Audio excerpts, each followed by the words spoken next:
여기는 조선 단종의 묘가 있는 영월 장릉입니다. 고즈넉한 분위기에 숲길이 이쁘고 인적이 드물어서 분위기가 아주 좋아요.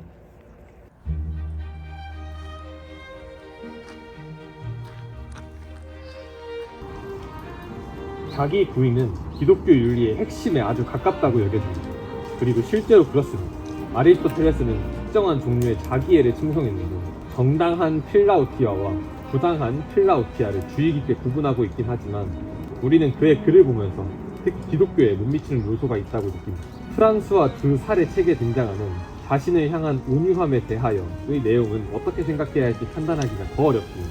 그 부분에서 저자는 우리 자신에 대해서도 분개하지 말라고 하고 자신이 잘못했을 때도 적정히 한다, 긍정을 느끼며 부드럽고 차분한 충고로 타이르라고 합니다.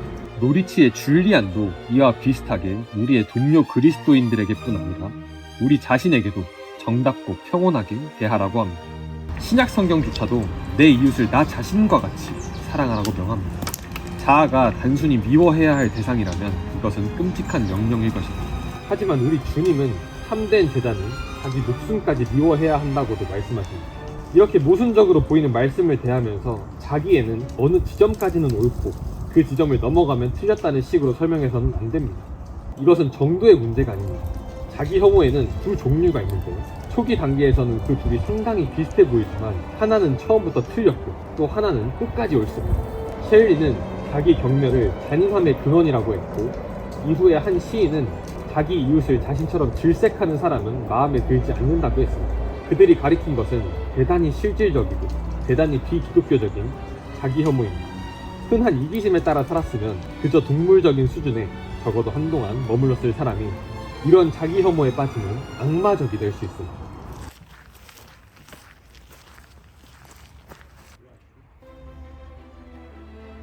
오늘날의 냉철한 경제학자나 심리학자가 자신의 모습에서 이데올로기적 잔재나 무의식적인 동기를 발견한다고 해도 반드시 기독교적 겸손을 배우는 건 아닙니다.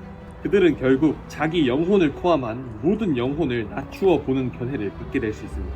그런 견해는 냉소나 잔인함 또는 둘 모두로 나타납니다. 그리스도인들조차도 어떤 형태의 전적 부패의 교리를 받아들이게 되면 이런 위험에서 벗어나지 못합니다. 이런 과정의 논리적 결론은 고통의 숭배입니다. 자아는 두 가지 방식으로 볼 수 있습니다. 우선 그것은 하나님의 피조물이며 사랑하고 기뻐해야 할 대상입니다. 현재 혐오스러운 상태에 있기는 하지만 가엽게 여기고 치료해야 할 존재입니다. 또 한 가지는 다른 모든 사람들에 대해 나를 내세우고 그것을 근거로 불합리한 우선권을 주장하는 주체입니다. 이런 주장은 미워해야 할 뿐 아니라 그냥 죽여야 합니다. 조지 맥도날드는 이렇게 말합니다. 영원한 죽음에서 잠깐의 유예도 허락해서는 안 된다. 그리스도인은 자아가 벌이는 아우성에 맞서 끝없는 전쟁을 벌여야 합니다. 그러나 그는 자아의 죄는 미워하고 거부하되 자아 그 자체는 사랑하고 인정합니다. 그가 거절해야 하는 자기애는 모든 자아에 대해 어떻게 느껴야 하는지 보여주는 표본입니다.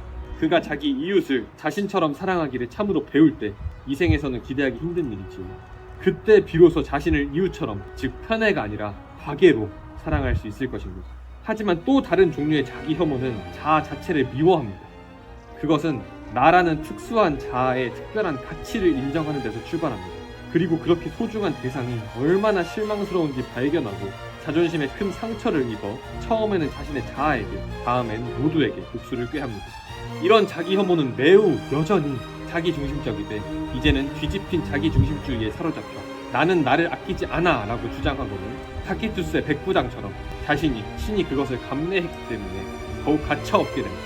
잘못된 금욕주의는 자아를 고문하지만 올바른 금욕주의는 자아성을 죽입니다. 우리는 매일 죽어야 합니다. 그러나 아무것도 사랑하지 않느니 자아라도 사랑하는 편이 낫고 아무도 불쌍히 여기지 않느니 자아라도 불쌍히 여기는 편이 낫습니다.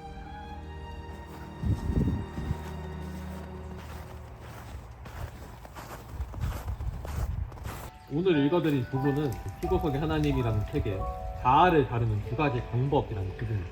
현대인들이 굉장히 많이 관심을 가지는 자존감이라는 주제와 엮여 있다고 볼 수 있는 그런 부분인 것 같아요.